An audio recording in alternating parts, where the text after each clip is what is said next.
Bonjour à tous, bonjour à tous. Je suis très heureux de vous retrouver grâce à la technique finalement, technique tout à fait fantastique qui nous permet de nous réunir alors que les uns et les autres nous sommes éparpillés, j'ai presque envie de dire, sur la planète. Donc nous allons parler d'Henri de Montfred. Euh, Comme l'a dit le consul général, je m'occupe de ces affaires depuis une quarantaine d'années maintenant. Je commence un peu à connaître l'homme.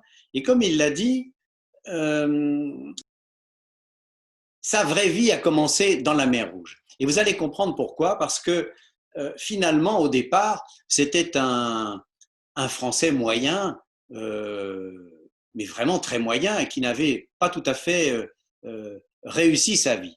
Alors j'en viens aux images et vous allez voir, je vais les commenter.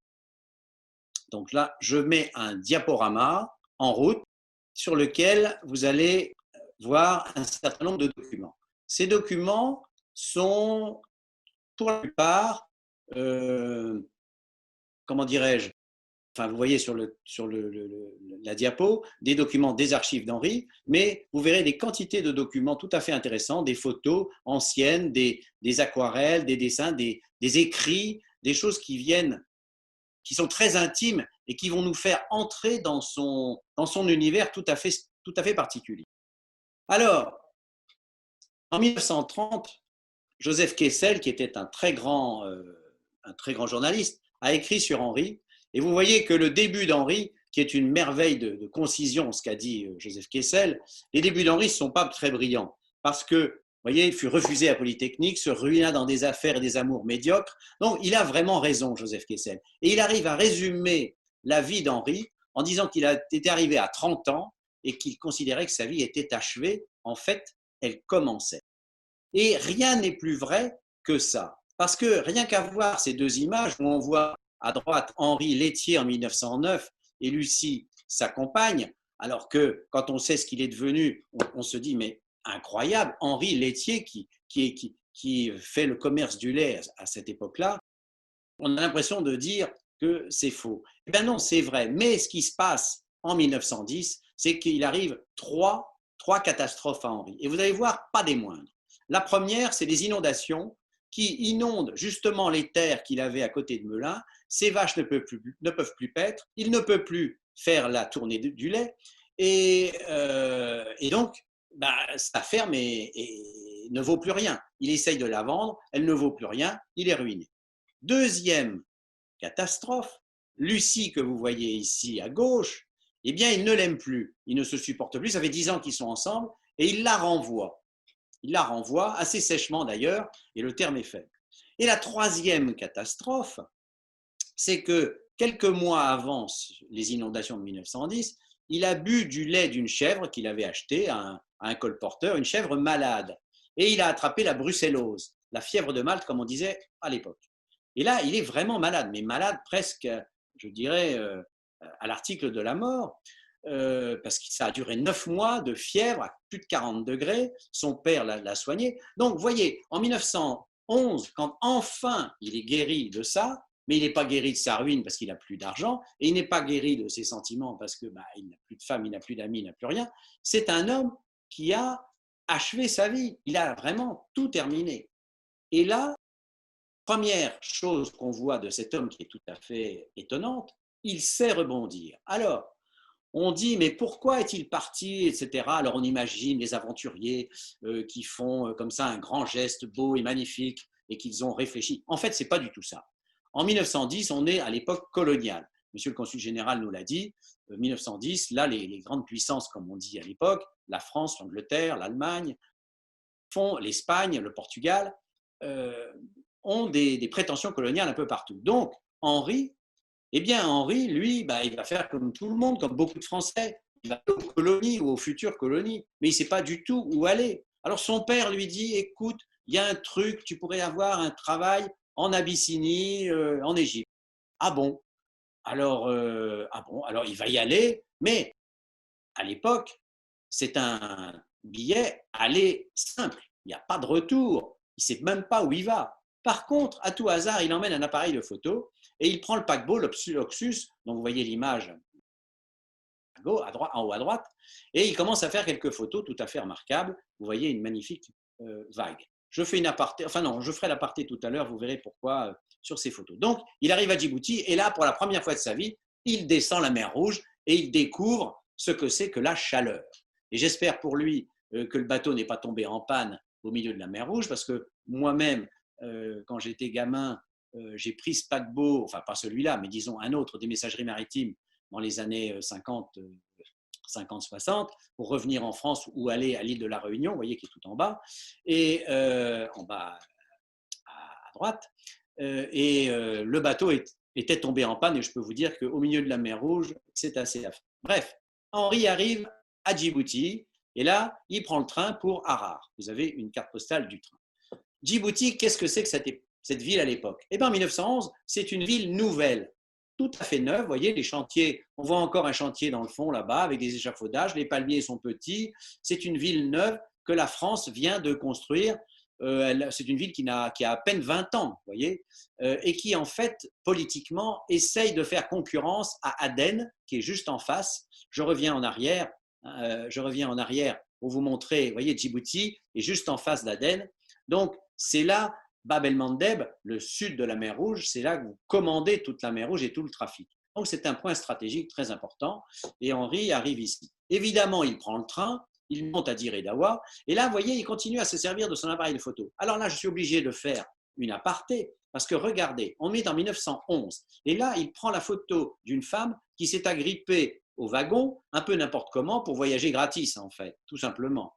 Mais il l'a prise, lui, dans le noir. Elle ne sait pas qu'elle est photographiée. Et ça fait une photo extraordinairement naturelle.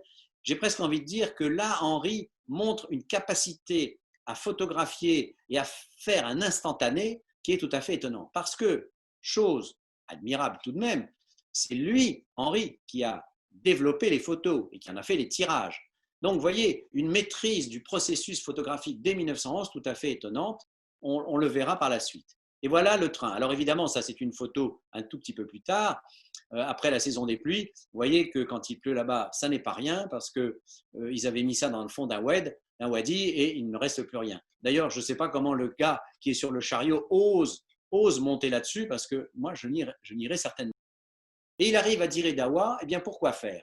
Eh bien tout simplement pour faire du commerce de café, de cuir, de peau de bœuf, avec les Abyssins. Et ça n'est pas simple, parce qu'il faut partir en brousse. Alors évidemment, il ne parle pas la langue, il a un porte-fusil qu'on voit là au premier plan, il a une tente, et le voilà parti au fin fond de l'Abyssinie à essayer de faire des affaires, c'est-à-dire acheter du café, acheter des peaux de bœuf, et rencontrer des gens, négocier, et amener toutes ces marchandises à Djibouti, pour les revendre après ailleurs. Donc en fait, c'est un métier qui n'est pas très reluisant. À l'époque, je crois qu'il est payé salarié, 100 ou 150 francs or de l'époque, ce qui n'est pas extraordinaire. Et c'est très, très difficile. Alors regardez les conditions dans lesquelles il travaille. Ça, c'est son comptoir. Alors le comptoir, on imaginerait une belle maison, etc. Non, non, ce sont des paillotes. Et là, vous avez des tas de cuir, des tas de peaux de cuir. Alors, il y a une chose qui manque à cette photo, c'est l'odeur. Eh bien oui, parce que c'est des cuirs qui sont assez mal tannés, ne sont pas très bien nettoyés, et ça, c'est pestilentiel. Ça sent extraordinairement mauvais. Et comme ça sent mauvais, cela attire tous les loups et les chiens jaunes, comme il disait à l'époque, de la région. Et Henri est même obligé d'écrire à son père des lettres pour lui dire « Envoie-moi de la strychnine », c'est-à-dire un poison mortel, envoie-moi de la strychnine pour tuer tous ces animaux, d'abord parce qu'il lui massacre sa marchandise, et puis parce qu'ils deviennent dangereux. Alors, petit clin d'œil, ne serait-ce que sur ce détail, c'est que là, sans le savoir, parce que Henri n'est pas du tout parti sur les pas de Rimbaud, eh bien sans le savoir, Henri fait exactement la même chose que Rimbaud. Arthur Rimbaud, lui aussi a écrit en France pour avoir ce produit.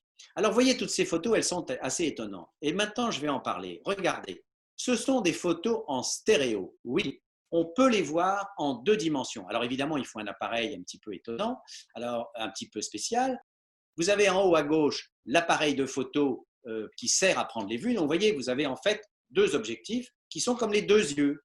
Et comme vos deux yeux ne voient pas tout à fait la même chose, eh bien, c'est ce que fait l'appareil de photo. Donc, il y a deux photos simultanées qui sont prises du même objet. Alors là, nous, dans la conférence, vous n'aurez qu'un des deux clichés, mais si nous avons l'occasion de le faire, à Jeddah, nous pourrons faire une exposition, comme nous avons fait d'ailleurs au lycée français du Caire il y a un mois, et je pense que l'exposition y est toujours, ou à l'université française du Caire, où nous avons représenté quelques-unes de ces photos qu'on regarde avec des lunettes spéciales, des anaglyphes, et c'est tout à fait étonnant. Donc, voilà Henri qui continue donc en brousse, et voyez que même le travail qu'il a à faire, qui n'est pas finalement très reluisant, pas passionnant, lui permet quand même à chaque fois regarder la qualité des gris, des blancs, la profondeur, même en deux dimensions, de cet homme qui est tout à fait magnifique. Là encore, un gardien de chameau, vous voyez, qu'il a pu rencontrer. Donc, on voit déjà Henri qui s'intéresse à tout et qui se comporte, j'ai presque envie de dire, en ethnologue. Et c'est tout à fait étonnant, parce que Henri, qui est là au centre de la photo, au fond, avec une barbe, c'est tout à fait étonnant puisqu'il se découvre des qualités qu'en France, il ne développait pas. Il n'a jamais pris de photos en France, il n'a jamais rien écrit du tout. Et là, tout d'un coup, il se met à, comment dirais-je, aller au fond de lui-même et à faire des choses. Regardez, là, c'est la caravane, une caravane de café. Les sacs de café sont sur les ânes. Eh bien, là encore, Henri rejoint Arthur Rimbaud. Alors, vous voyez, ce ne sont même pas des sentiers, ce ne sont même pas des pistes. Ils sont obligés de suivre le fond des ruisseaux quand ce n'est pas la saison des pluies. Et là, évidemment, comme Arthur Rimbaud, eh bien, ils seront victimes d'attaques diverses et autres pour leur prendre les marchandises parce qu'il y a évidemment des concurrents qui trouvent beaucoup plus simple de prendre sans acheter, c'est évident. Et voilà, et à force, au bout d'un an, Henri en a assez parce qu'il ne gagne pas d'argent. Arthur Rimbaud est arrivé à se faire une ceinture en or, lui, non, il a perdu de l'argent. Donc, il jette l'éponge et en 1913, il arrive à Djibouti. Et là, il redécouvre la mer qu'il avait vue, vous l'avez vue, vous vous en souvenez tout à l'heure, il redécouvre cette mer qu'il avait vue sur l'Oxus, cette mer bleue tout à fait étonnante, et il apprend à Djibouti qu'il y a des marchands d'armes qui gagnent beaucoup d'argent. Alors, pourquoi pas lui? Il n'y a aucune raison que s'il y a des marchands d'armes qui font de la contrebande, organisée par le gouvernement français, je dis bien organisée par le gouvernement français, pourquoi ne le fait-il pas? Là, on voit Henri qui est avec un petit chapeau rond à la gauche d'un de ses associés, qui est Lagarde, Rémi Lagarde, qui sera avec lui de quelques-unes de ses aventures. Et Henri écrit. Alors regardez, ça c'est le modèle de lettre que fait Henri. Il écrit à son père, cher papa. Bon, au début, on pourrait se dire, c'est amusant d'écrire cher papa, et c'est vrai parce que quand on voit la suite, eh bien, de ses aventures, toutes ces aventures qu'il a racontées dans des lettres, eh bien, ça commence toujours par cher papa. Alors, vous voyez, les projets en bas à gauche d'entreprise n'ont pas abouti. Les armes ne marchent pas. Et oui, parce que vous voyez, là, on est déjà en janvier 1914. Et en 1914, janvier, je ne vous cache pas que la situation est tendue et le marché des fusils n'est pas bon. Vous voyez, il dit, les armes ne marchent plus et je n'ai que... je ne peux même pas les vendre au prix coûtant. Vous voyez, c'est une misère qui règne au Yémen, qui est la côte en face. À l'époque, on ne parlait pas en 1914, on ne parlait pas encore d'Arabie Saoudite, et pour cause, puisque elle n'était pas, Ibn Saoud n'avait pas pris le pouvoir. Et donc il dit, je reprends son commerce de perles. Il veut essayer de faire des perles. Et en haut à droite, vous voyez, il dit, je suis allé à Zeila pour faire quelques modifications à son bateau, car il n'y a pas de charpentier ici. Donc, il va se lancer dans des activités maritimes où là, il va pouvoir effectivement profiter pleinement de la mer. Et des lettres, il y en aura des quantités. Alors, soit à son père, soit à sa future femme et à sa femme. Alors, au début, il écrit ma chère amie, et puis après, il écrit ma chérie. Et là, comme c'est quelqu'un qui est, on ne peut pas dire inventif, mais disons qui est très prolifique, on pourrait presque même dire, il écrit tout, il écrit tout ce qu'il fait. Et c'est un véritable trésor. Alors, là, à gauche, vous avez un journal de bord. Là, ça vaut le coup quand même de se pencher dessus. Regardez ce qui est écrit en rouge. Et vous allez voir que l'arithmétique d'Henri de Montfred est quand même un peu spéciale. Bon, c'est assez drôle. On est donc en mai 1914, 1 ou 2 mois avant la guerre. devant l'obligation où je me trouve de retirer d'urgence les fusils qui y sont entreposés en douane, je n'ai que deux solutions, ou les vendre aux enchères, ou les faire filer en contrebande. Et regardez, la seconde, la contrebande lui fait gagner 6 000. Donc, il dit 11 000 francs, francs or, hein, de différence en faveur de la seconde solution. Avouez que c'est une méthode comptable à laquelle je n'aurais pas forcément pensé, mais qui effectivement va avoir lieu, va courir dans sa tête toute sa vie. C'est-à-dire un esprit qui est toujours à la limite de la légalité. Et là, en l'occurrence, quand je parle de contrebande d'armes, c'est une contrebande au sens non pas où ils les achètent illégalement, parce que ces armes sont achetées légalement, ils payent les taxes au gouvernement français, mais il ne doit les amener qu'à certains ports, et notamment au Yémen, normalement, à Makala. Makala, c'est très loin de Djibouti, et surtout à cause du régime de la mousson. Vous connaissez bien le régime de la mousson, c'est-à-dire le vent, en gros, pour simplifier, qui souffle d'un côté pendant 6 mois, et puis de l'autre pendant 6 mois. Ce qui fait qu'avec des bateaux à voile qui remontent mal le vent, ben vous ne pouvez faire en gros qu'un seul voyage par an. Enfin, disons 2 voyages par an, un aller et un retour. Donc, un voyage. Or, évidemment, aucun commerçant ne peut survivre à ça. Donc, ils vendent à d'autres tribus les armes, pas loin, évidemment, ils ne vont pas à Makala, et tout le jeu va être là, c'est-à-dire vendre des armes à des gens qui ne sont pas très loin, dans des zones interdites par le gouvernement français et par les Anglais. Et là, cela, on les reverra souvent, parce que la guerre va bientôt arriver. Alors, quelles sont les conditions de vie en mer? En mer Rouge, évidemment. Alors, en mer Rouge, au début du siècle, vous voyez, c'est quand même assez spartiate. Eh bien, c'est un bateau non ponté, il n'y a pas de pont, il n'y a pas de cabine, il n'y a rien du tout, où là, vous avez Lavigne. J'ai dit Lagarde tout à l'heure, j'ai fait une erreur, c'est Rémy Lavigne, hein, je rectifie. Donc, vous avez Rémy Lavigne, là, qui est à la barre et qui est photographié par Henri. Sur leur bateau, le Fat El Rahman. Vous voyez, la vie est spartiate, il a déjà 2 matelots à bord, et on fait tout comme ça au plein air. Mais on ne navigue pas de nuit, jamais. On navigue de jour parce que la navigation serait trop dangereuse à naviguer de nuit. On fait donc la cuisine à bord, on dort à bord et on fait toutes les autres activités. Alors les fusils, les voilà. Eh bien, ce sont des fusils gras qui sont réformés en Europe et que Henri rachète pas cher du tout via son père d'ailleurs, parce qu'il ne peut pas le faire. À l'époque, les communications sont quand un peu compliquées, donc c'est son père qui va aller acheter les armes, les envoyer à Djibouti. Henri les récupère, il paye la taxe et on part en mer et on essaye d'échapper aux douaniers, c'est-à-dire le douanier vous emmène aux eaux territoriales, à la limite des eaux territoriales françaises. Vous devez aller plein est, c'est-à-dire vers Makala. Alors vous faites semblant, c'est ce que fait Henri, vous faites semblant d'aller vers l'est, ou du moins vous y allez jusqu'au moment où vous êtes derrière l'horizon, c'est-à-dire quand le douanier ne vous voit plus, et au moment où il ne vous voit plus, puisque vous êtes derrière l'horizon, en gros ça fait une distance d'une dizaine de mille marins, allez, mettons 20 km, à ce moment-là, vous pouvez changer de direction et aller où vous voulez. C'est ce que va faire Henri. Alors avec quoi il paye tout ça? Eh bien il le paye avec des thalers. Thaler de Marie-Thérèse d'Autriche, une monnaie locale hein, qui a servi de monnaie d'échange jusqu'à il y a d'ailleurs pas très longtemps et qu'on retrouve dans beaucoup chez des antiquaires. Moi, j'en ai acheté à Abu Dhabi il n'y a pas très longtemps. On en trouve aussi en Éthiopie. Il y en a certainement encore un peu à Jeddah chez les antiquaires. C'est une pièce magnifique de 1780 qui pèse assez lourd, qui est grande comme ça et qui a servi. Donc, Henri paye avec des sacs hein, de thaler et il est payé normalement. Mais le problème, c'est qu'il n'est pas toujours payé en thaler. Il est aussi quelquefois payé à coups de fusil. Alors évidemment, ça l'oblige, voilà Henri sur la mer Rouge, alors c'est lui qui barre, là la photo est prise par Rémy Lavigne, ça l'oblige évidemment à avoir aussi d'autres idées, surtout que la guerre arrive.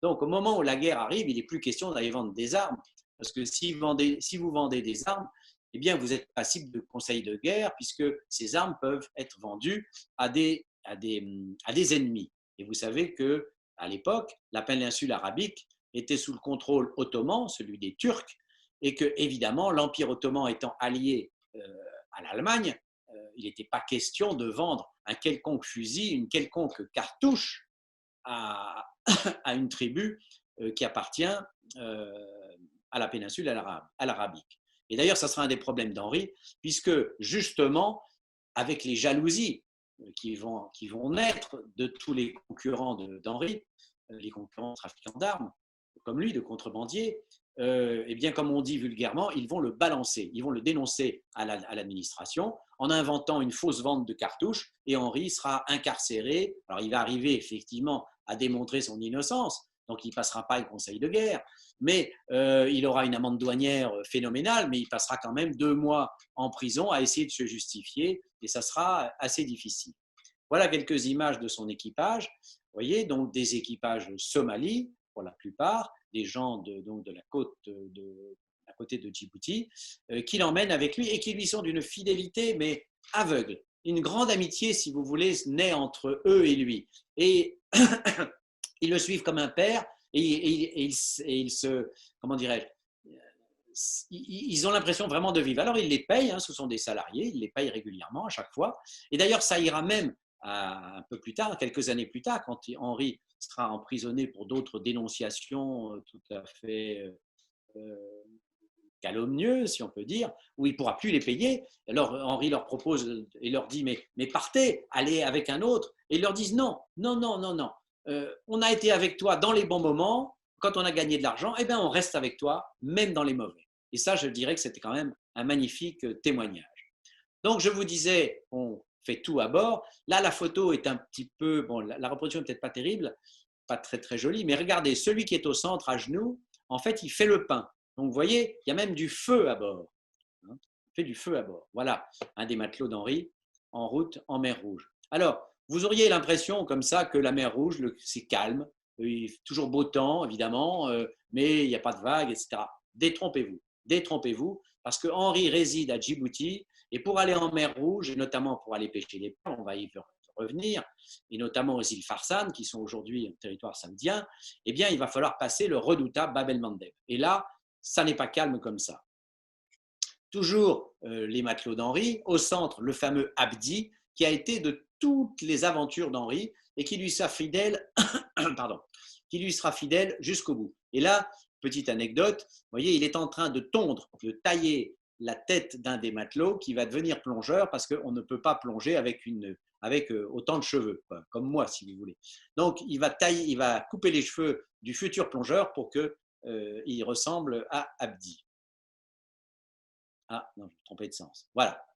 Encore un des matelots d'Henri, c'était son second, il s'appelait Raskala Amar. La photo là est prise à Obok. Alors Henri, Obok c'est juste en face de Djibouti, parce qu'évidemment à Djibouti, Henri n'aimait pas y résider parce qu'il y avait trop de militaires, il y avait trop de douaniers, il y avait trop de gouverneurs, si j'ose dire. Le gouverneur était toujours sur ses basques, c'est-à-dire sur son dos. Il s'était installé en face à Obok pour, disons, avoir une plus grande liberté. Donc, je vous ai parlé de mer Rouge et des îles Farsan. Eh bien, voilà, une première image de votre territoire, dans le sud de la mer Rouge, aux îles Farsan. Moi, je dis Farsan parce que Henri écrit Farsan. Et il a installé un campement. Alors, il avait une grande, comment dirais-je, ambition aux îles Farsan, puisqu'il voulait s'y installer. Et il avait écrit sur son, comment dirais-je, sur son papier en tête, il avait même écrit Henri de Montfred, pêcherie des îles Farsan. Donc, en quelque sorte, il s'était, je dirais, approprié donc, les îles Farsan. Donc, il avait négocié avec l'émir des îles Farsan le droit de pêcher les huîtres, ce que lui avait accordé l'émir, moyennant finance, bien sûr, et moyennant rétribution. Et Henri s'installe et on voit très souvent des bateaux pêchés. Alors, la pêche des perles, c'est très, très codifié. Aujourd'hui, certainement, ça n'est peut-être plus tout à fait pareil, mais c'est très codifié. Vous avez les pêcheurs et sur cette barque, vous avez trois hommes qui ont chacun leur rôle. Il y a celui à l'avant qui est le pagayeur, celui à l'arrière aussi, et celui qui est au centre, c'est le plongeur. Et celui qui est à l'arrière a une double fonction. Il regarde le fond de la mer avec une espèce de boîte avec un fond en verre, et dès qu'il voit une huître perlière, le plongeur plonge. C'est-à-dire que le plongeur ne plonge qu'à coup sûr. Et celui qui est derrière regarde le fond de la mer pour voir s'il y a un requin ou il n'y a pas un accident. Donc, vous voyez, tout ça, c'est très codifié. Et on remonte après l'huître. On ne l'ouvre pas sur cette barque, qui s'appelle un houri. On ne l'ouvre pas. On ouvrira toute la pêche le soir, tout le monde ensemble, pour voir s'il y a des perles ou non dans l'huître. Et là, vous avez en bas, dans le petit encart, un collier de perles pêché par Henri. Alors évidemment, ce collier de perles, ce ne sont pas les plus belles, puisque ce sont celles qui nous sont revenues. Lui, les plus belles, Henri, évidemment, il les a vendues. Mais ce sont des perles naturelles qui sont très très jolies, puisque dans le commerce, aujourd'hui, c'est introuvable de voir des perles comme ça. Et il se lance, parce que la pêche des perles est quand même quelque chose d'hasardeux, il se lance aussi dans l'élevage de perles aux îles Farcins. Et là, catastrophe, il n'y a rien du tout. Donc vous voyez, c'était quelqu'un qui part tout feu, tout bois, tout flamme, qui fait de quantité d'activités, mais finalement avec assez peu de succès. Si sa contrebande d'armes lui a rapporté peut-être une fois sur deux un peu d'argent, c'est bien le grand maximum.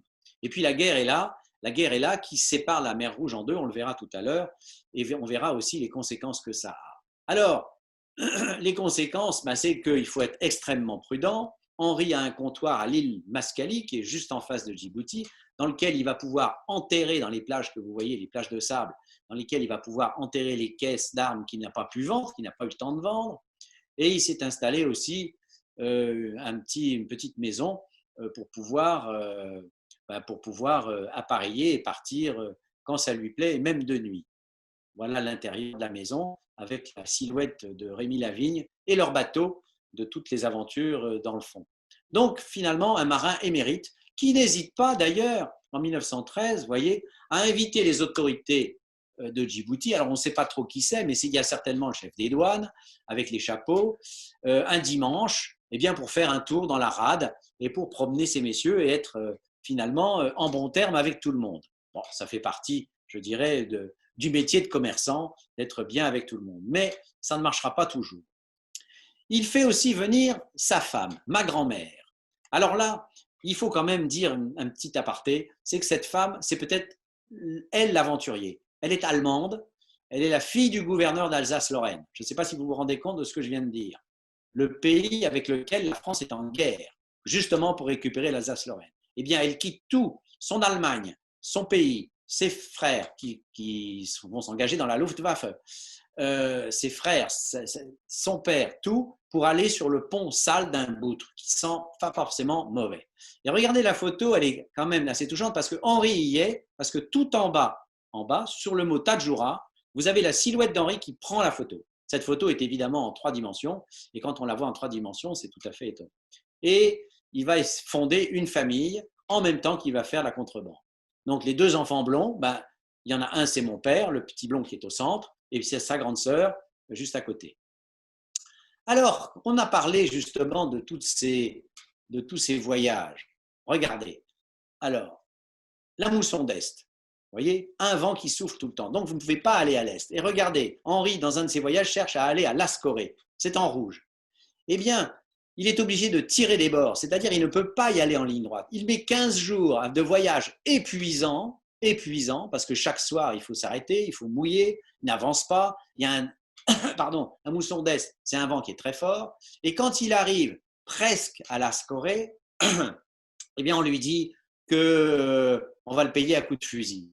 Donc, qu'est-ce qui se passe? Un retour en 48 heures, même pas, tout droit, vent arrière, et il a perdu 3 semaines. Il a perdu 3 semaines pour rien. Et quand il va en mer Rouge, le trajet en bleu, ce n'est guère plus facile, puisque là, il remonte donc la mer Rouge, il passe le fameux détroit de Bab el-Mandeb, et voyez tous les détours qu'il est obligé de faire. Et ça, il le fera pendant plus de 10 ans. Des trajets épuisants, fatigants nerveusement, et fatigants aussi, on le verra, pour les bateaux. Alors, vous voyez, les choses n'ont pas tellement changé, puisque ça, c'est un journal qui a 10 ans. Et vous voyez, à Lascoraï, alors ça s'écrit de différentes manières, il y avait déjà des pirates qui attendaient les gens à coups de fusil. Vous voyez que finalement, depuis Henri, en 100 ans, rien n'a changé sous le soleil. Alors, avec ces bateaux qui naviguent à la voile, Henri veut absolument les améliorer. Donc, il prend des photos de ces bateaux et il va essayer de s'en construire. Il prend des dessins aussi et il va essayer de se faire un bateau à la mesure de ses ambitions. Et il va même le construire. Donc, il va faire un chantier naval devant sa maison à Obok, avec un bateau assez grand, vous voyez, puisque ce bateau fait à peu près une vingtaine de mètres, et ça va donner ça Alors, chantier très joli, mais le plus étonnant, c'est qu'on a l'impression, on pourrait se dire, oh là là, mais c'est un chantier comme on faisait dans le temps, etc. Eh bien non, figurez-vous, ça n'est pas si dans le temps que ça. Puisque moi-même, quand je suis allé au Yémen, il y a, vous voyez, en 2005, bon, c'était il y a 15 ans, eh bien sur la côte sud, justement du côté de Makalla, pour mon métier en tant qu'architecte, j'ai vu un bateau en chantier énorme. Et bien voilà, c'était la même technique, les mêmes spécialistes, les mêmes menuisiers et les mêmes bois. C'est tout à fait étonnant. Des bateaux très lourds, superbes, que Henri va mettre à l'eau chez lui, devant chez lui, et qu'il va gréer. Alors pas en gréement arabe ou voile latine comme on dit, mais gréement à l'occidental, avec des voiles carrées et un moteur, ce qui va lui permettre de naviguer en toutes circonstances, même par mauvais temps, et surtout de remonter le vent, c'est-à-dire d'aller dans des directions où les concurrents ne peuvent pas aller, parce s'ils n'ont pas de moteur, et avec un moteur où il peut peut-être aller aussi un petit peu plus vite que les douaniers qui pourraient le poursuivre. Alors voilà, regardez le bateau, vous voyez que ça n'est pas un bateau de croisière, ça n'est pas un bateau de croisière, puisque j'ai encadré en rouge la cale à marchandises. Alors, qu'est-ce que c'est que ces marchandises avec ce nouveau bateau? Eh bien, figurez-vous que Henri a trouvé une nouvelle contrebande qui marche bien mieux que les armes, puisqu'on est en pleine guerre, c'est le hashish. Et là, Henri va faire la contrebande de hashish, qui est l'équivalent de la contrebande de tabac aujourd'hui, puisqu'il se fumait, il ne se prenait pas, si vous voulez, de façon aussi méchante qu'aujourd'hui. Il va faire le hashish, et à l'époque, le hashish se vend, enfin se récolte en Grèce et se consomme en Égypte. Alors voilà un certain nombre de documents qui sont des témoignages, qui sont des rescapés, si vous voulez, de l'aventure d'Henri, car en plus de ses propres bateaux, il en affrétait, c'est-à-dire qu'il louait des bateaux des autres pour ses propres activités, qui sont, vous voyez, plusieurs bateaux. Là, il y en a un qui part à la pêche, et là, il est, tiens, aux îles Farsan, Farsan Képir, où il continue de prendre des photos. Alors tiens, petit aparté, vous voyez, c'est assez intéressant de voir le mode de vie aux îles Farsan. C'est très intéressant, c'est presque une photo ethnologique, puisque vous voyez des palmiers, et autour de ces palmiers, vous voyez une espèce de petit muret. En réalité, ça n'est pas un muret innocent, c'est un champ de blé. Donc juste sous l'ombre du palmier, ils ont fait un muret, mis de la terre, et là, il se met du blé qui avait le temps donc de pousser à l'ombre sans être brûlé. Et vous avez ça partout. Donc, une économie, vous voyez, vivrière, je ne sais pas si aujourd'hui, aux îles Farsan, c'est encore comme ça, mais voilà un témoignage intéressant de la survie dans ces îles. Autre témoignage intéressant de la survie dans ces îles, c'est comment avoir de l'eau. Eh bien là, vous avez une femme qui remplit des outres. Vous voyez, on ne devine pas très bien, la photo elle a plus de 100 ans, a été un petit peu abîmée, mais c'est une femme qui remplit les outres d'Henri pour ravitailler le bateau en eau. Eh bien, elle a des grottes. Elle a une trentaine de grottes, et une grotte par jour dans laquelle l'eau de l'air se condense la nuit. Et donc, ce qui fait qu'en un mois, eh bien, vous avez une vingtaine ou une trentaine de litres d'eau. Donc, comme elle a 30 grottes, eh bien, ça fait un mois. Et donc, elle peut, comme ça, à la fois pour ses propres besoins, et elle peut vendre son eau au bateau de passage. Donc, vous voyez, une économie, on pourrait dire aujourd'hui, très écologique, finalement très naturelle, qui respecte l'environnement d'une façon merveilleuse, qui ne va pas faire des forages, vous voyez, pardon, pour aller assécher les nappes phréatiques, et qui utilise des phénomènes tout à fait, comment dirais-je, tout à fait naturels et doux pour récupérer de l'eau. Quelques photos pour le plaisir des côtes de ces îles, avec des madrépores et des paysages que vous verrez tout à l'heure, qui ont beaucoup frappé Henri, parce que vous les verrez sous une autre manière. Henri fait aussi le transport de passagers. Eh bien oui, parce que figurez-vous que de la côte d'Afrique à la côte arabique, on va dire en général, c'est-à-dire aussi bien du sud Yémen que vers Jeddah, il y a énormément de gens qui veulent pouvoir passer, et donc Henri affrète des bateaux pour le transport de passagers. Voilà les îles Farsan vues d'en haut. Alors Henri, justement, d'ailleurs, dans toutes ses pérégrinations, il connaît tout le monde. Il connaît tout le monde. Et il prend aussi des photos. Là, nous sommes à Tadjoura, dans le golfe de Djibouti. Il prend des photos, quelquefois, à titre de témoignage, de choses qu'il ne devrait pas voir. Et là, cette photo, il faut un commentaire. Regardez, d'abord, en bas, on redevine de nouveau l'ombre d'Henri qui prend la photo avec son petit appareil stéréo. Et les gens qui fuient, eh bien, ce sont des gens qui ont été capturés en Abyssinie pour être esclaves et vendus en Arabie. Alors je dis Arabie, c'est au sens large du terme. Je pense qu'aujourd'hui, on dirait plutôt sur les côtes yéménites du côté de Hodeïda. Voilà les embarquements clandestins qui se font sur une côte lorsque… alors ça, c'est une photo qui a été un peu postérieure pour changer de côte. Et Henri prend quantité de photos comme ça des côtes. Alors ça a aussi une raison d'être. Parce que figurez-vous qu'à l'époque, les cartes de navigation ne sont pas précises du tout. Et les coraux changent. Et donc, Henri prend des photos pour comment dirais-je, mémoriser la géographie du pays et pouvoir approcher une zone sans se faire, eh bien, sans échouer. Il va même donc à Mehdi, où il lui arrivera des aventures qu'il met trop, que je n'ai pas le temps de développer ici. Il va même au Yémen, il va à Mocha, la fameuse ville de Mocha, qui est un peu à l'origine du café, et qui en 1915 est à moitié détruite par un bombardement des Italiens. Et vous voyez qu'on est en 1915 à Mocha, au Yémen, c'est-à-dire qu'on est sur la côte arabique. Ça veut dire une chose certaine, c'est que Henri a forcé le blocus, puisqu'on est en pleine guerre, Henri a forcé le blocus des Anglais pour justement, et c'est quand il est allé négocier sa pêcherie de perles auprès de l'émir des îles Farsin. Et il prend des photos de Mocha pour essayer de négocier, mais le problème, c'est que, j'en dis quand même un mot, les Turcs l'ont vu prendre des photos et ils le coincent et il arrive par un stratagème tout à fait plaisant que vous pourrez lire dans Les Secrets de la mer Rouge. Il arrive par un stratagème à berner les soldats qui le gardent en disant une histoire de cadeau, je vais t'offrir une chèvre, etc. Et il arrive à filer et à s'en libérer. Alors ça, c'est Mocha, vous voyez, avec la mosquée Al-Shadili en 1915. Eh bien, quand j'y suis retourné 80 ans plus tard, la mosquée est toujours là, mais la ruine est partie, la ville est partie en poussière. Il n'y a quasiment plus rien de la ville. Mocha n'est plus du tout ce qu'elle était. Elle cuit sous le soleil aujourd'hui. Une voiture de l'époque. Et quand j'y suis retourné, vous voyez, il y avait aussi une voiture, mais là, c'était un quart de touriste japonais qui était en panne et qu'on a d'ailleurs dépanné avec notre voiture. Alors, Henri, parmi ses activités, fait de l'espionnage. Ça, c'est une photo qui aurait pu valoir le poteau d'exécution si Henri avait été pris par les Turcs. Figurez-vous que c'est une photo prise en haut.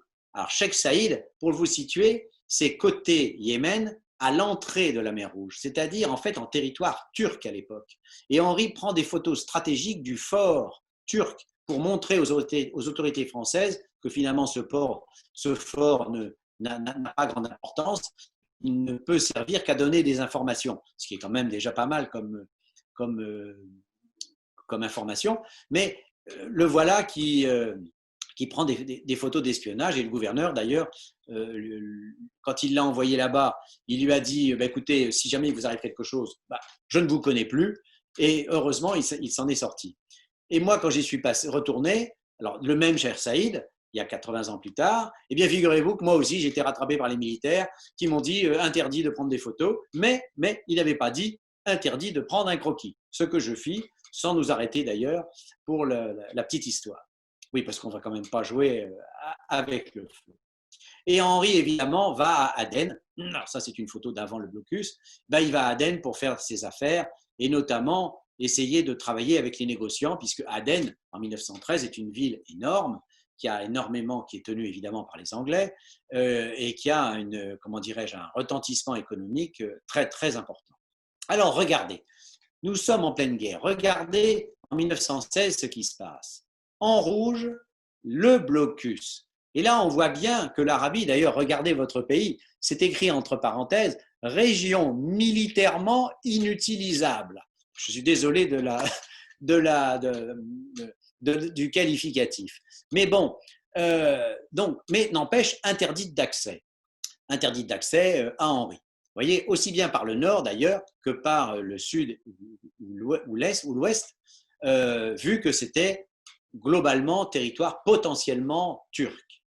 Et là, quand Henri va naviguer, voyez les petites croix qui apparaissent, eh bien, il va lui arriver des choses, c'est-à-dire que il va se faire tirer dessus par les Anglais et arraisonner. Alors, ça va bien se passer parce que les Anglais ne vont rien trouver à lui reprocher, mais n'empêche que un obus de 200 mm, hein, c'est gros comme ça fait quand même du bruit et ça peut très bien vous couler. Bon, il va s'en sortir. Mais les incursions incessantes d'Henri à forcer le blocus ont une conséquence. Eh bien oui, les Anglais sont excédés par ce Français qui n'obéit à rien, qui n'en fait qu'à sa tête, qui va à droite, qui va à gauche, en plus il connaît tout le monde. Donc, vous voyez, il est expulsé. Et là, hop, par le premier bateau, on le retourne à Djibouti. Alors évidemment, pour Henri, ça change la donne. Mais heureusement, vous voyez, cette expulsion date de 1917. La guerre va bientôt finir. Mais le résultat, c'est que pendant 1 an et demi, eh bien, Henri va rester chez lui à ne rien faire ou à, disons, naviguer dans les eaux territoriales françaises sans essayer de se faire prendre. Et il va continuer, alors ça c'est un de mes dessins, l'entrée du canal de Suez, il va continuer à naviguer dans la mer Rouge, donc du sud vers le nord, sans jamais franchir, vous avez vu cette ligne rouge, le blocus, hein, en naviguant toujours côté ouest de la mer Rouge pour aller vendre son hashish à Port Saïd. Une des preuves de ce document, alors là on est un petit peu après la guerre, vous voyez, un document des douanes, d'ailleurs vous voyez c'était écrit en français, les douanes égyptiennes, les douanes de Port Saïd, qui lui donnent un reçu, alors je sais pas, il y a voilà, il y a un fusil à bord qu'il est obligé de déclarer. Alors chose amusante, regardez, je reviens en 1915. Je reviens en 1915 au moment où Henri démarre son commerce de hashish. Regardez cette photo.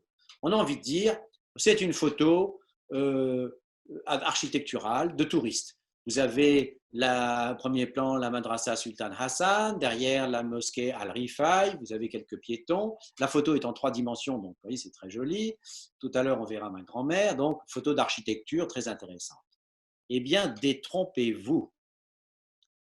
Détrompez-vous. Voilà ma grand-mère au Caire, devant le Sphinx, la pyramide de Khéops derrière. On pourrait se dire photo de jeunes mariés, puisque effectivement, mes grands-parents sont jeunes mariés à cette époque. On peut dire voyage de noces. Oui, mais n'oubliez jamais que Henri a une âme de contrebandier. Eh bien, pendant ce temps-là, eh bien, où il fait croire qu'effectivement il est un touriste, où il se montre avec sa femme partout, il se fait photographier partout dans le Caire, en réalité, il fait écouler, ou il écoule lui-même, 500 kilos de hashish en contrebande dans les cafés à un réseau de Grecs qui tient le marché du Caire. Donc, vous voyez, toujours cet état d'esprit un petit peu ambigu, mais le plus amusant, le plus ingénu, le plus étonnant, c'est qu'il le raconte, il l'écrit, et aussi bien à sa femme, à son père, à quantité de gens. Et cela donnera évidemment, comment dirais-je, ça donnera lieu à quantité d'aventures.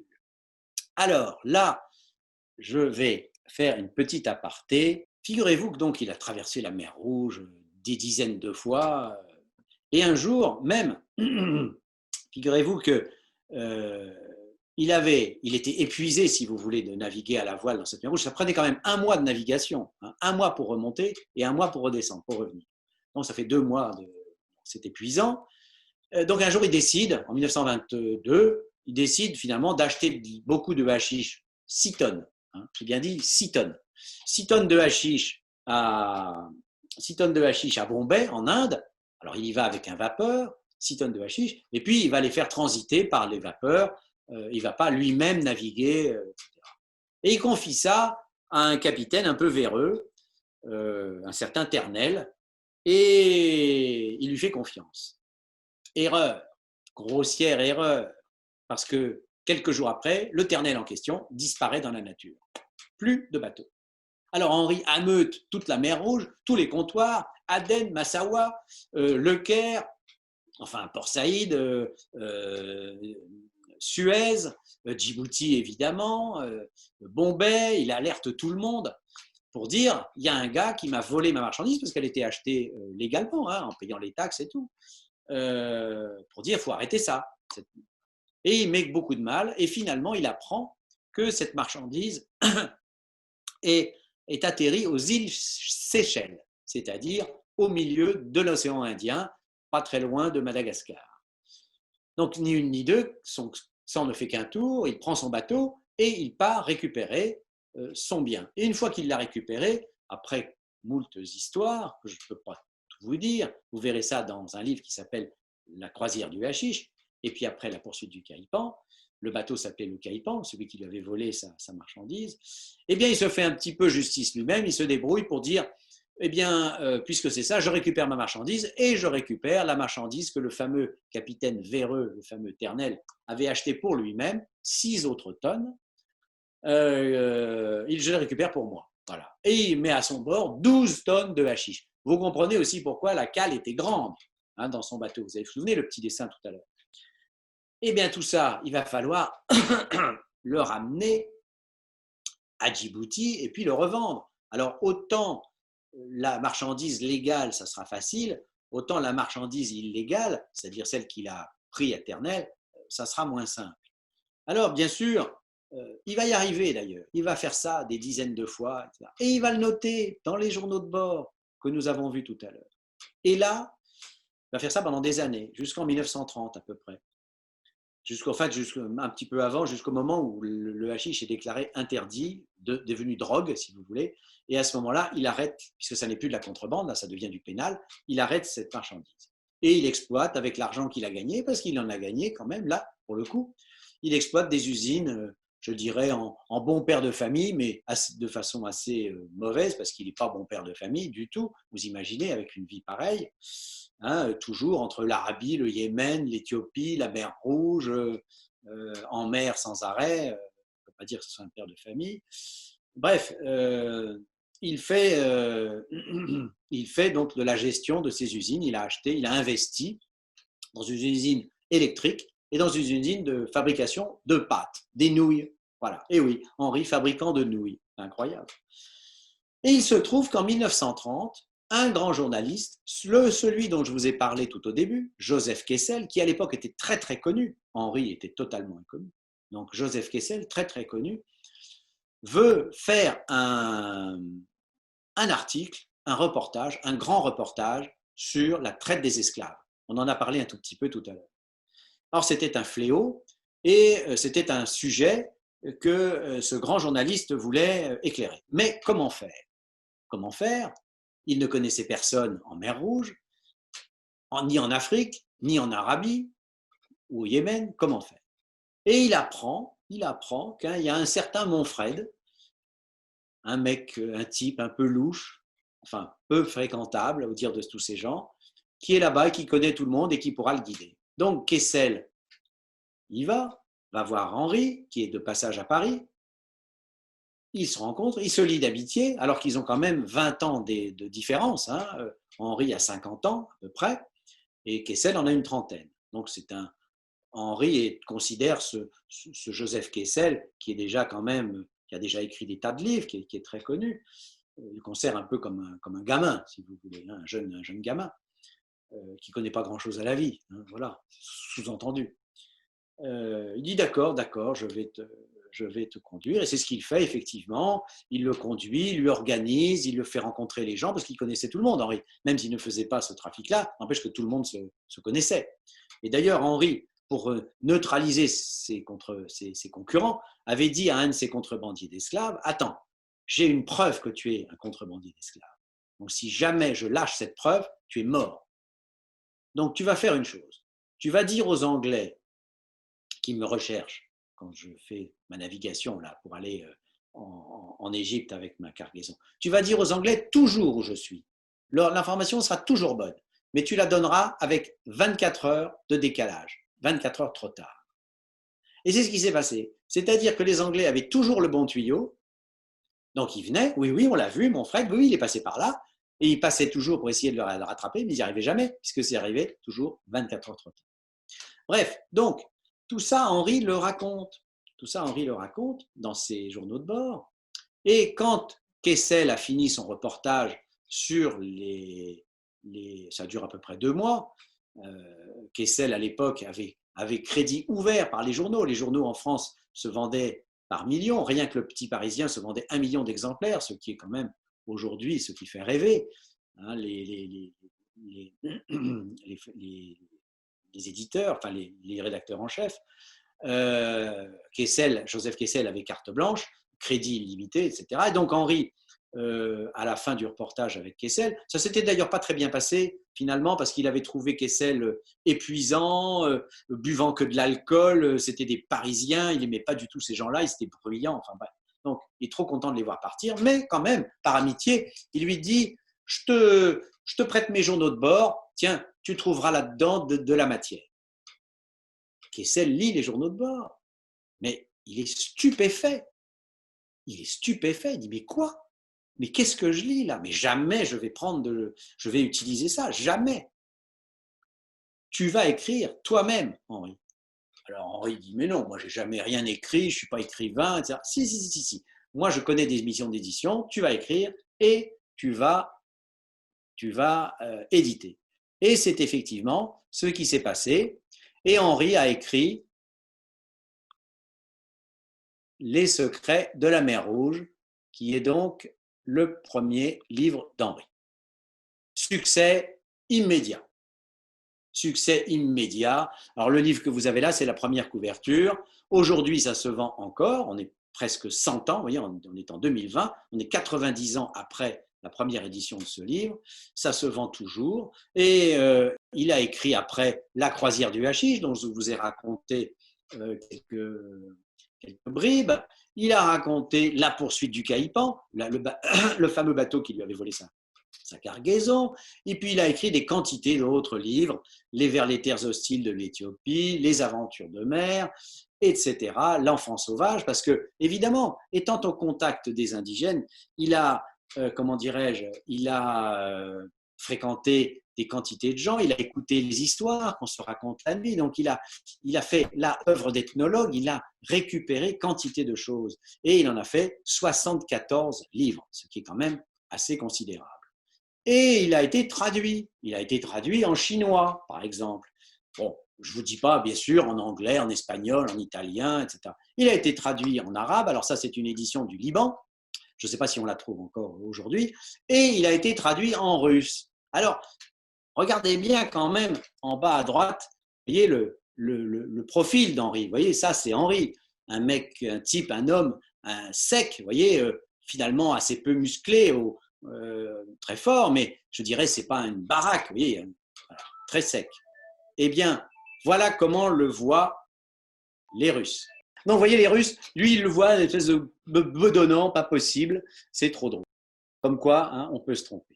Il a écrit une quantité de livres qui font des rayons de bibliothèque, mais, autre facette dont je n'ai pas parlé, il a été peintre.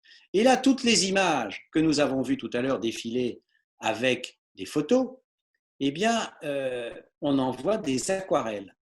Des aquarelles, alors là, autoportrait. Petite anecdote. Vous voyez, il a l'air pâle, il est un peu verdâtre. Il envoie ça à sa femme, qui est en France, et lui, en 1927, est en prison sur une dénonciation. Donc, il est en prison pour une mauvaise dénonciation dont il va s'en sortir, et pour passer le temps, il se fait un autoportrait. Et sa femme, quand elle reçoit ça, elle fait « Mon Dieu, au secours, mais comment, quelle tête tu as, etc. Tu es très, très, très malade. » Et il lui répond « Non, ne t'inquiète pas, j'ai plus de rouge. » Autre, vous voyez, aquarelle d'Henri, pêcheur de perles. Donc, vous voyez, là, on retrouve la photo tout à l'heure. Et vous voyez, là, il a fait, c'est assez intéressant, vous voyez, le commentaire que je vous avais fait. Vous voyez, il y a le gars du milieu qui regarde avec une caisse le fond de l'eau pour voir si effectivement il y a des huîtres perlières. Donc, quantité d'aquarelles où on voit l'art d'Henri. Donc, finalement, chose étonnante, au lieu d'avoir une brute contrebandier qui ne pense qu'à l'argent, etc., en fait, on a affaire à un artiste qui a écrit des livres et qui, avant d'écrire des livres, était déjà peintre, avait une âme de peintre. C'est tout à fait étonnant parce qu'on n'a quand même jamais vu un contrebandier s'arrêter quelque part en disant « Attendez, stop, j'arrête et je prends une aquarelle ». Alors il l'a fait évidemment aussi bien en mer Rouge qu'en Abyssinie. Il en a même fait d'ailleurs un peu plus tard, en 1942, il était prisonnier de guerre au Kenya. Mais là, je n'entre pas dans ce détail parce que ça serait trop long. Vous pourrez lire ça dans un de ses ouvrages. Mais voyez que même prisonnier de guerre, eh bien, il trouve encore la force et le courage de rebondir et de peindre des aquarelles. Évidemment, il a peint quantité d'aquarelles de sa région natale, qui est la Franquie, dans l'Aude, dans le sud de la France, où là, évidemment, il est né et qui lui était cher à son cœur. Et toutes ces images, figurez-vous qu'il les a encore transformées. Et là, vous retrouvez à la fois les photos d'Henri et son don de peintre, parce qu'il a fait des photos qu'il a coloriées, peintes, avec des vernis colorés, et il a inventé la diapo-couleur avant probablement qu'elle existe.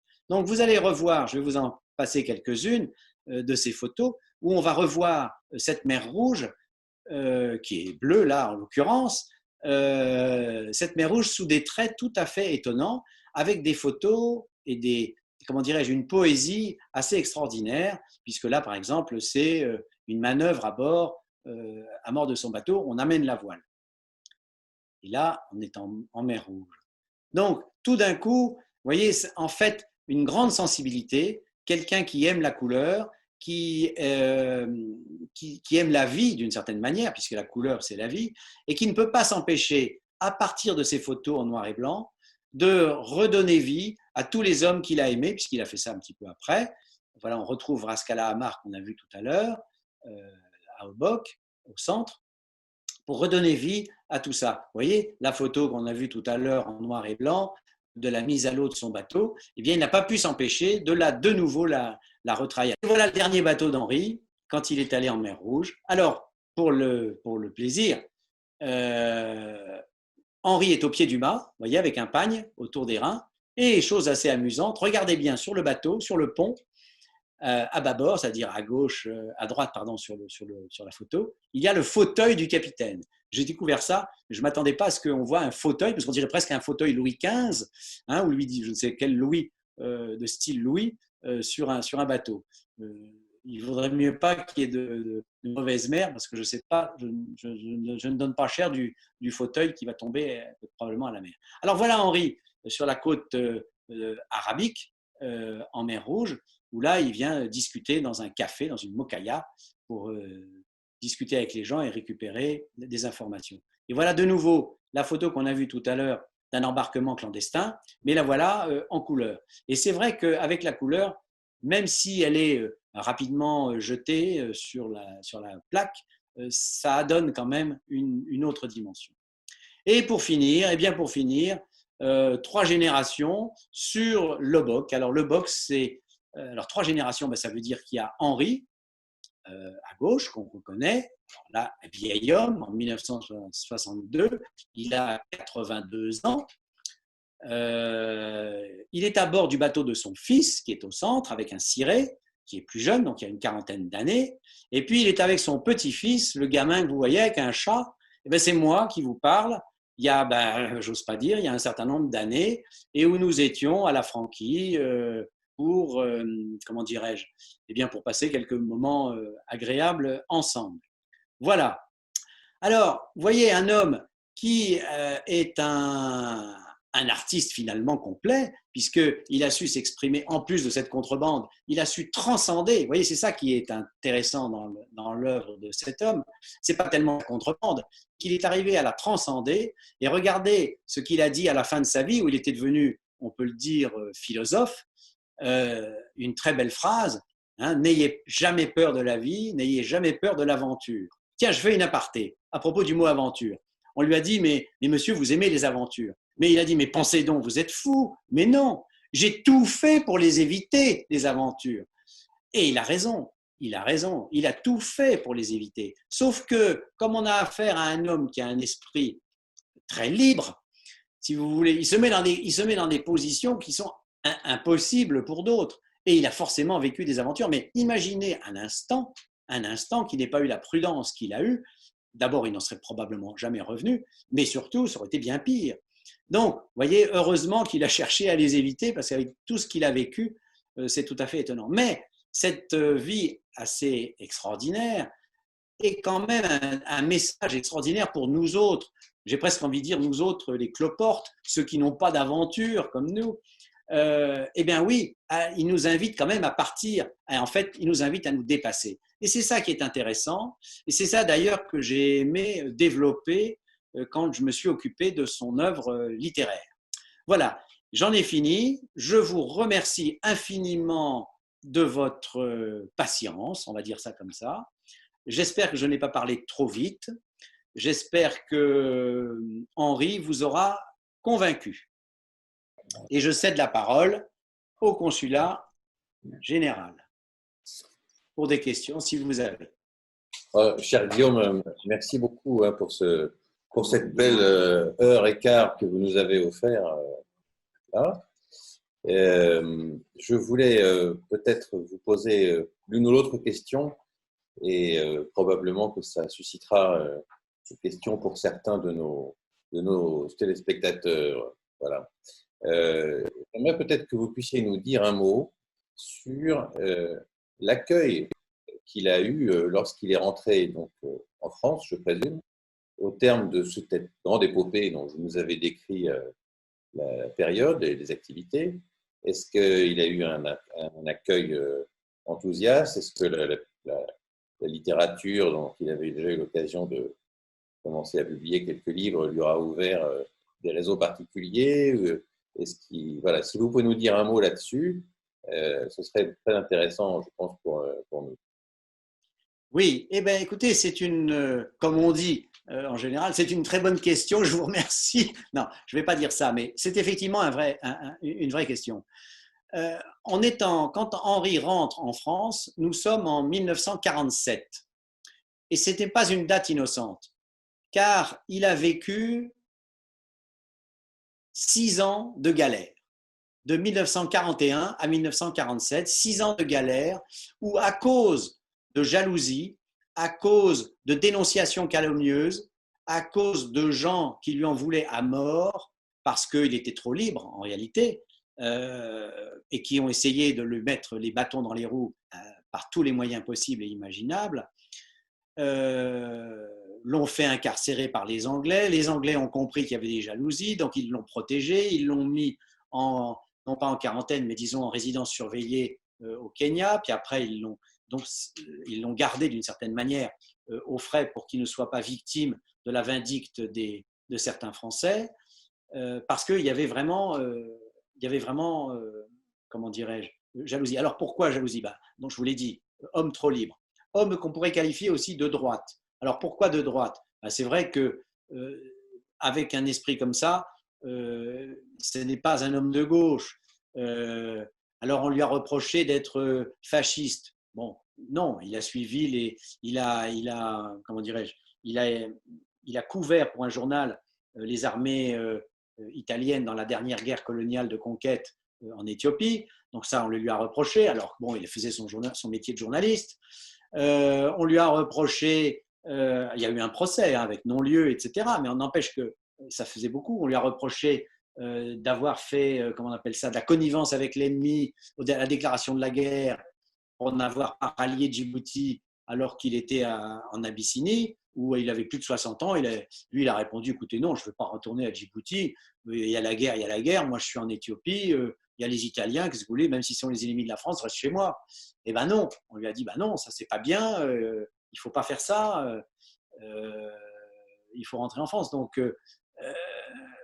on lui a reproché une quantité de choses. Donc, ce qui fait que quand il a voulu rentrer en France en 1945, après la guerre, eh bien, on lui a dit, non, attends un peu, parce qu'en France, il y avait l'épuration, période abominable où tous les règlements de compte pouvaient se faire, et on assassinait à tour de bras, on mettait en prison des quantités de gens. Alors, pour de bonnes raisons, dans bon nombre de cas, certes, c'est vrai, mais épuration, c'est bien comment dirais-je, ça porte bien son nom.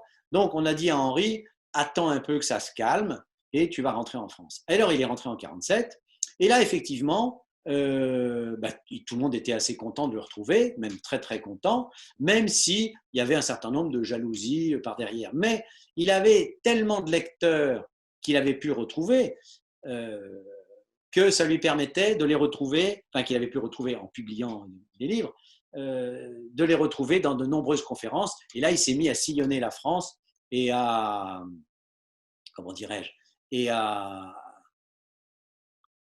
il s'est mis à sillonner la France et à retrouver ses lecteurs. Figurez-vous qu'à chacune de ses conférences, il était quand même capable de vendre, tenez-vous bien, 200 à 250 livres après.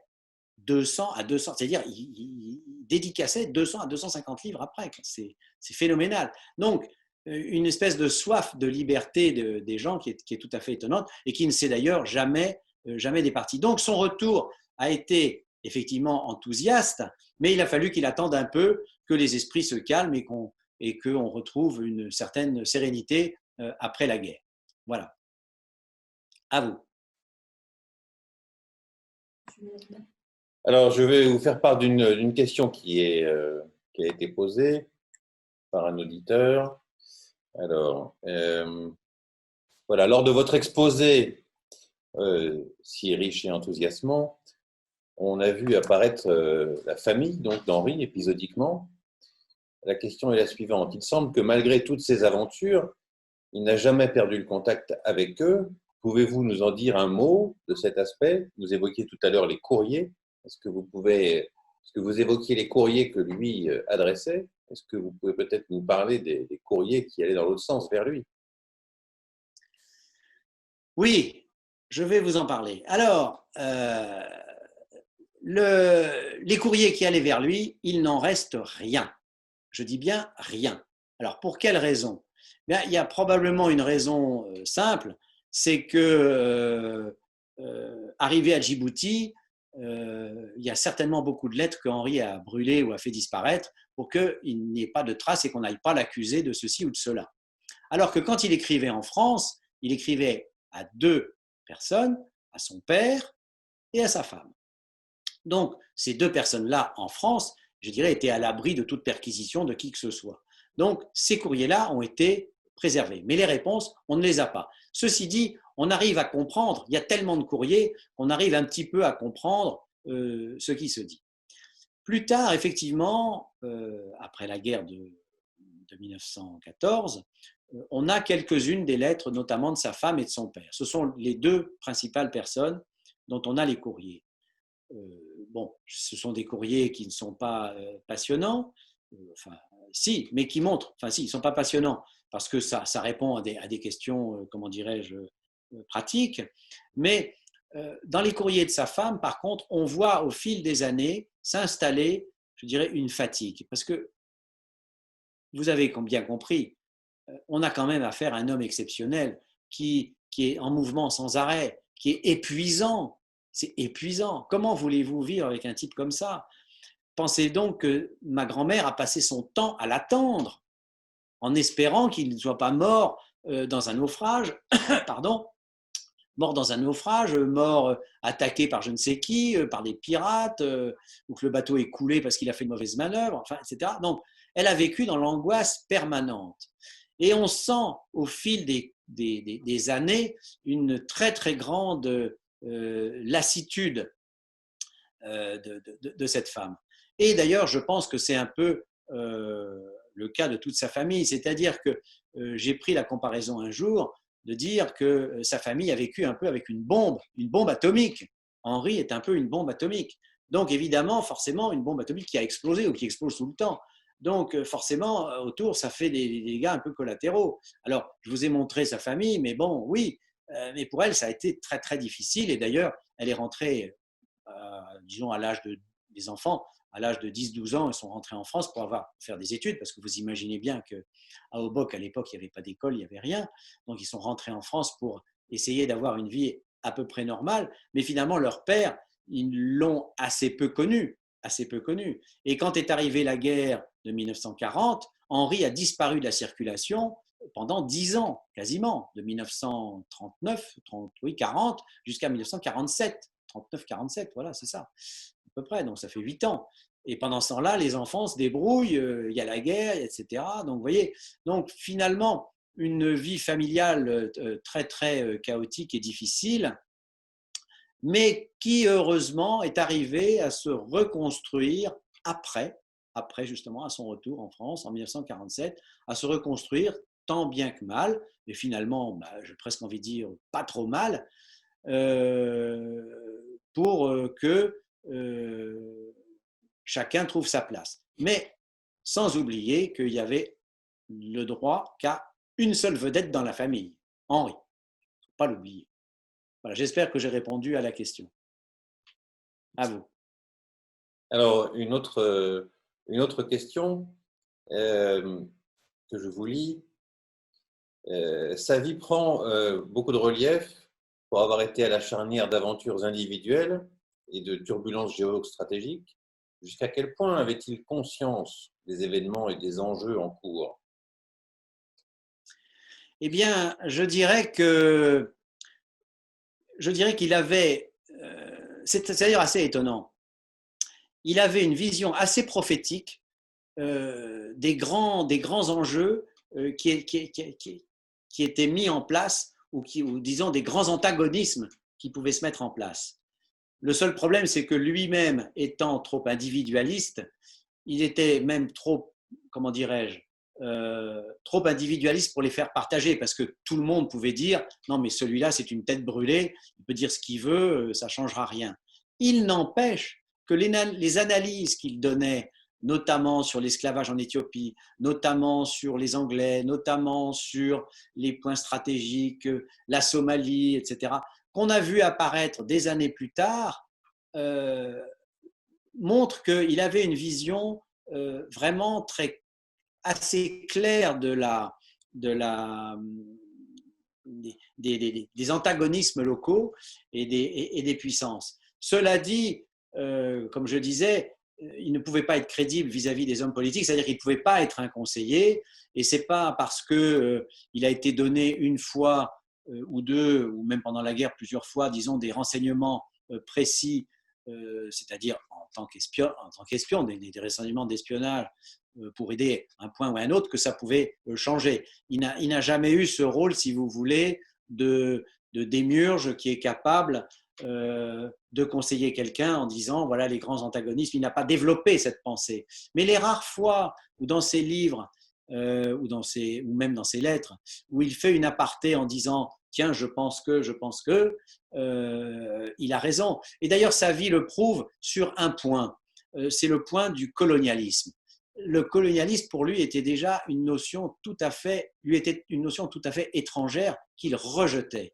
Or, là, je dirais, il n'a pas forcément écrit sur le colonialisme en disant c'est pas bien, c'est nul, c'est tout ce que vous voulez, c'est contraire aux droits des peuples, etc. Mais je dirais, lui, il l'a vécu. Et c'est là peut-être un de ces grands enseignements. C'est que avant tout le monde, en 1911, il rejetait le colonialisme en disant que c'était une aberration. Et c'est d'ailleurs une des raisons pour lesquelles il a tant été apprécié de ces hommes. Sinon, jamais il n'aurait été apprécié s'il avait eu une attitude colonialiste. Et la première chose qu'il a fait, vous avez remarqué, sur aucune de ses photos, on le voit avec un casque colonial et des chaussures. Il est comme tout le monde. Mais quand je dis tout le monde, ce n'est pas comme les colons. Il est comme tout le monde, comme les Yéménites, les Arabes, les Somalis. Ça, oui. Vous voyez, et vous verrez dans ses lettres ou dans les secrets de la mer Rouge la façon dont il décrit l'administration française, mais il les vomit, il n'y a pas d'autre terme, il les vomit en tant qu'administration française colonialiste. Donc là, sa vie, si vous voulez, démontre d'une certaine manière évidente sa clairvoyance, vous voyez, sur tout le phénomène colonialiste qui a duré quand même pas mal d'années. À vous. Il semblerait que la question de son rapport à la gente féminine fasse l'objet d'intérêt de la part d'un spectateur qui demande de détails sur son rapport aux femmes. Rapport aux femmes. Eh bien oui. Alors en fait, on pourrait dire que c'était un homme à femme, mais c'est un homme à femme, je dirais, fidèle. À la fin de sa vie, moi je l'ai connu, il adorait charmer les femmes, et les femmes tombaient sous le charme, c'était inévitable. Mais en fait, ce n'est pas ce qu'on pourrait appeler un coureur de jupons, vous voyez, qui a 50 femmes en même temps, qui a des amantes partout, etc. Absolument pas. Quand il est au départ, avec la première, avec Lucie, il est avec Lucie. Bon, point.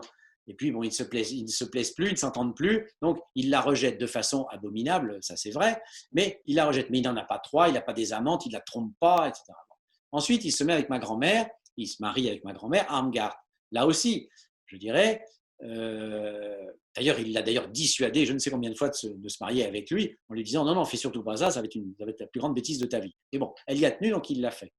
Ils se sont mariés. Mais il lui est resté fidèle jusqu'à la fin de sa vie, à peu près.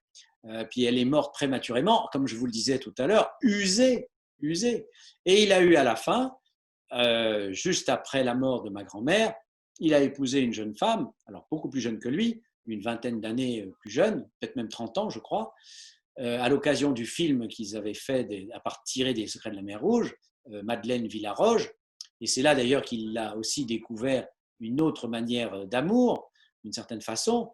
Donc il a eu, on peut dire, trois femmes dans sa vie, Lucie, Armgard et Madeleine Villaroge. Avec Lucie, je dirais, il n'en reste rien, puisqu'ils étaient ensemble, il n'y a pas de lettres, il n'y a rien.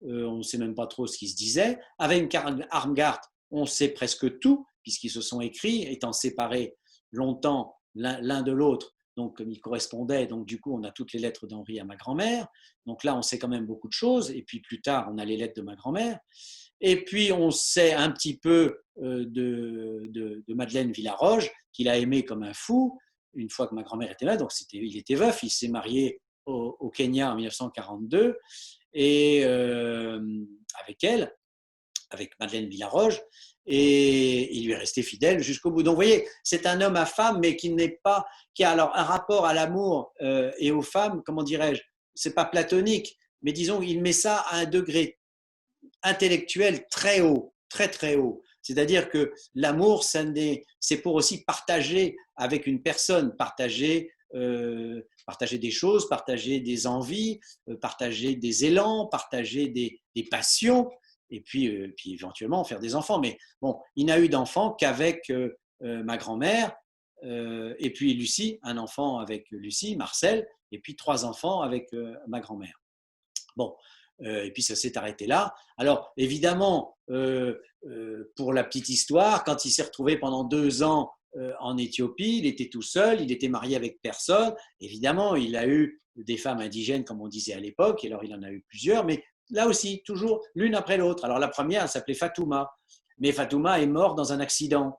Elle nettoyait le revolver d'Henri, et puis le coup est parti, il était chargé. Elle est morte quasiment sur le coup. Ça l'a désespéré d'ailleurs. Quand on lit la lettre d'Henri au moment de la mort de Fatouma, mais c'est horrible à lire parce qu'on sent cet homme totalement déchiré, quoi. Ce qui prouve bien que pour lui, la femme était sa seconde moitié, même si elle était différente et puis que c'était quand même lui le patron. Hein, il a un esprit très 19e siècle, il ne faut pas l'oublier.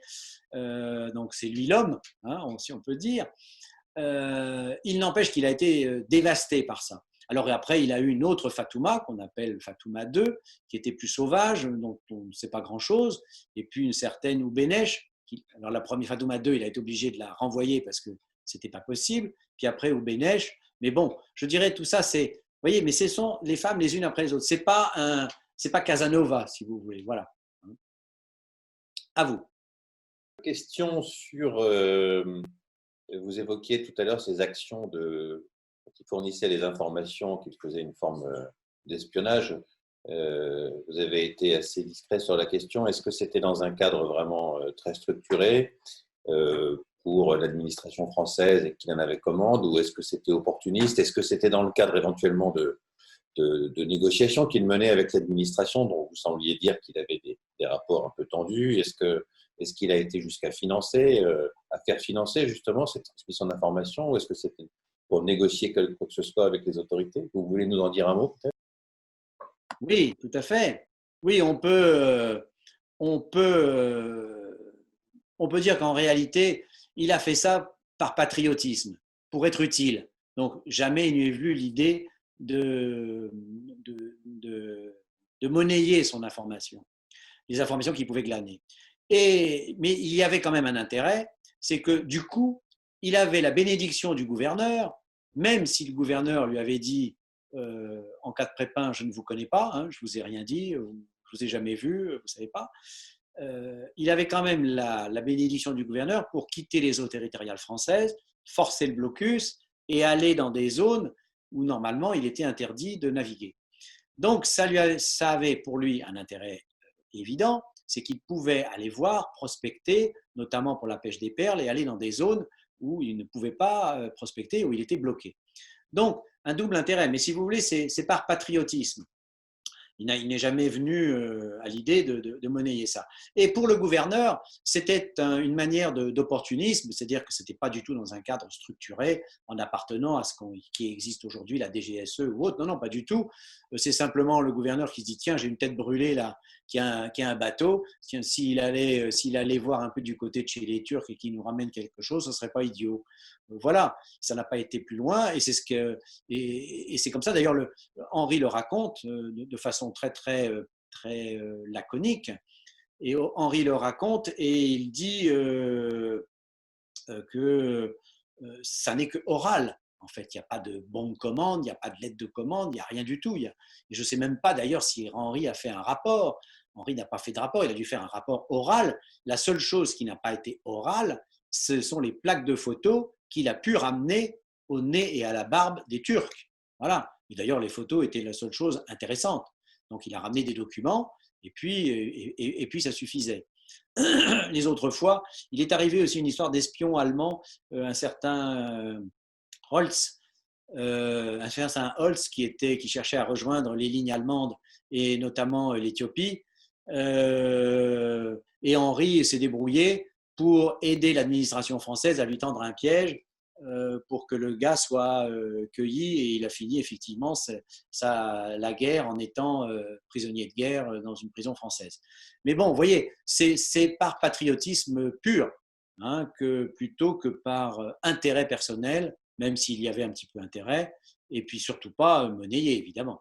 Et puis, il ne faut pas oublier que les gouverneurs ont souvent changé. Donc, s'il s'entendait bien avec un gouverneur, ça ne voulait pas dire qu'il s'entendait forcément bien avec l'autre, ou plutôt l'autre s'entendait bien les premiers jours, et puis quand le nouveau gouverneur commençait à voir qu'il avait affaire à un homme plus ou moins incontrôlable, il se le mettait à dos, ou plutôt le gouverneur essayait de le cerner, et il n'y avait pas moyen, parce que personne n'est jamais arrivé à empêcher Henri de faire quelque chose. Voilà, à vous. Une dernière question qui aurait à voir avec l'intérêt. Donc, vous évoquiez son regard presque d'anthropologue, vous disiez pendant la conférence, qu'il portait sur les gens et sur les territoires qu'il a eu l'occasion de parcourir. Est-ce que vous savez s'il a eu un intérêt particulier pour l'histoire de ces territoires, pour l'identification des sociétés, des civilisations qui s'y sont succédées? Est-ce qu'il avait un intérêt pour, on va dire, une dimension archéologique sur les territoires?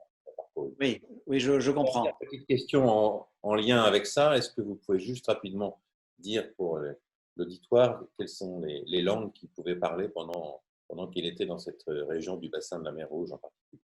Pendant qu'il était là-bas, il ne parlait exclusivement que arabe. Alors, je pense que ça devait être l'arabe de Djibouti, qui devait être compréhensible, qui n'est pas le même tout à fait que celui du Caire, l'arabe de Djibouti et de Somalie, qui lui permettait d'être compris, je dirais, de Aden jusqu'à Odeida et éventuellement Massawa. Sinon, il parlait quasiment pas l'anglais et il parlait le français, évidemment. Donc, avec l'arabe, finalement, il arrivait à passer à peu près partout. Et le français, s'il parlait français, par exemple, avec ses contrebandiers du Caire, les Grecs, qui tenaient le marché grec, là, il leur parlait directement français parce que les Grecs étaient francophones. Donc, il ne faut pas oublier qu'à l'époque, il y avait énormément de francophones. Donc, avec les gens du cru, avec les locaux, ils parlaient arabe et sinon, ils parlaient français. Il n'y a que quand les Anglais, qui ne se seraient jamais abaissés à dire un mot en français, hein, jamais. Il arrivait à essayer de baragouiner un peu en anglais. Il faisait même traduire par sa femme des lettres qu'il devait écrire en anglais parce qu'il était bien incapable de le faire. Bon, revenons au sujet d'archéologie et d'ethnologie. On pourrait dire qu'au départ, Henri ne s'y est pas du tout intéressé. Pour la simple raison, c'est qu'il fallait qu'il vive.